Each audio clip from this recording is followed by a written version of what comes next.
Hello, this is Pixie, done another video. Oh, it's all steamed up in here. It's that exciting. There's kind of a lot of things I'd like to talk about. I was just looking at the Roman, ancient Roman calendar. There was only 10 months in the year. Because I was thinking that with Augustus and Julius, with July and August, which replaced, but then there was a 6th month. We know July is the 7th. So there was Sextilis and Quintilis was, which I can see why they changed the names. They sound rather dodgy. Yeah, and it all started from March. So March was the March of War, Mars. There's a lot of planet stuff in there. And also the days were sort of, the months were 30 to 31 days. There's no 28s in there. Which is interesting, and I'm sort of wondering, so what was their calendar out? And they started to question it. And does it lead into something bigger? So there's lots of stuff we talk about Planet X, cosmic changes. Maybe the reason why the months seem out isn't because of global warming, it's because the orbit of the planet's changed. Because it's in relation to the sun. The sun's level of radiation hits the atmosphere and it heats up and it warms up. Now, if we're on a closer orbit, we might be getting more radiation or not. It doesn't necessarily have to work that way, because it's just like being exposed to light. It's like being in a sunbed. As long as you're actually under the sunbed, you'll get the energy, and eventually it will build up. And yeah, there could be some other factors, man-made factors in that mix, but it's not just that. And it's something that's been going on throughout eons, really. That's why certain. So what happens is that a species thrives, and then it gets to a point where it's encounters a strong resistance, and then another species will probably thrive from it. Gonna let this one out, some noise. There we go. So yeah, I mean, if there was like a mushroom kingdom in the past on Earth, and they found some like fossilized mushrooms, giant ones. And then there was the, so what happened with that is it had to find a way to survive, and you get truffles. So they live underground and they formulate underground and they exist there in kind of a state. If the actual conditions are favourable, then a fruit and then form a little mushroom above the ground. So in order to exist was to live underground to survive. And this could be the same for humans, you know.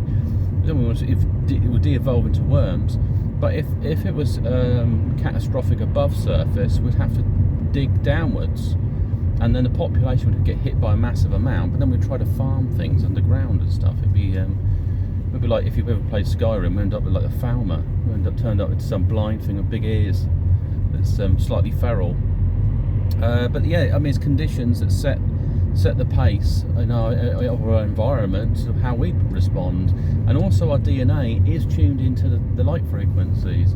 So if the light changes, it might start stimulating some genetic changes in our cells. If we're exposed to certain light, we might undergo changes because our body knows that we're in a different environment, and the cells have got to react differently. So there's all sorts of possibilities. So yeah, so that's interesting. And the orbit might have changed, but the only way to figure that out is to look at the period of light. I know the seasons are slightly out because the plants are acting differently. They're flowering longer. And what that might mean for the plants, they might undergo some metamorphosis because they don't need to necessarily drop all their leaves because it's not that cold, and the light doesn't reduce to a certain point. So, but they might do it anyway. They might do it at some other time of the year because they still need to regenerate. So I'll probably move into something completely different, a bit of MGTOW. I noticed that sometimes you think people are scammers, but it's actually just cultural. And then basically I was chatting to a younger woman. She did some kind of video chat. I don't know if it's fake or not, the video chat. There is ways to fake it. You just rattle your Ethernet cable and say the connection's poor and stuff. I mean, it's all possible. Anyway, I saw this woman for a brief period of time. She said the connection was bad, but it's nice to see us on video. And she complimented me, which is all great. And then she tells me that she's got a birthday coming up, which she hasn't. And I said, cool, have you got any plans? And basically she's broke, so she's thinking I'm going to give her some money. Now she may just think she's outsmarted me, but she's not necessarily a massive scammer. She might just think that's normal behaviour. It's not really for me. It's not what I'm looking for. And it brought me to this thing of thinking about love and money, and that there is this connection. So the more somebody cares about you, the more they're happy to invest in a relationship or in a person. But if you expect it, you do the reverse. You reduce the love. So there's less. Oh, there's less of it's a bit high, the curb.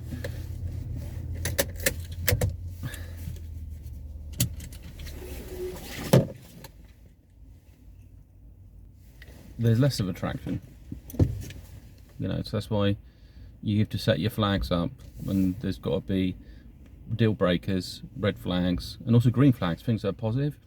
Problem is we're all stuck in this hypergamy of sorts, or whatever the male version of it, so we chase maybe better versions of ourselves, but they might actually be okay, like, you know, you've got to look, are they better financially, will they rip you off, looking through things in their profile. I've been watching something called Better Bachelor. It's got lots of cool videos. That's pretty useful. But there are red flags in the thing, like, oh, say if someone's got lots of kids and they're looking for a soulmate. So you think, well, why did you have all the kids and then you look for a soulmate? It doesn't make any sense, because you can't get that, because you've lost it. Not unless all your kids are grown up and you're on your own, and you were clueless when you got involved with someone. I can understand someone like a widow, or they went through divorce, but there's also what we call I would call love damage. So you get emotional damage, and you can't. It's like scar tissue. You can't get away from it. And also encounter with people with like dementia, past experiences, damage there comes to the surface. Like they start going on about owing people money, and I'm thinking, no, there's no one here. No one's coming around to collect money off you. But I realised for years this person must have been dealing with certain problematic stresses, and them stresses have actually etched an emotional scarring on it. And that's the problem also with relationships. You end up, you can't go co-inhabiting like a chemical bond with someone and then break it, and there not being something left behind. So it's just one of them things. Anyway, just be signing off for this video. Have a great one, and I will speak to you soon.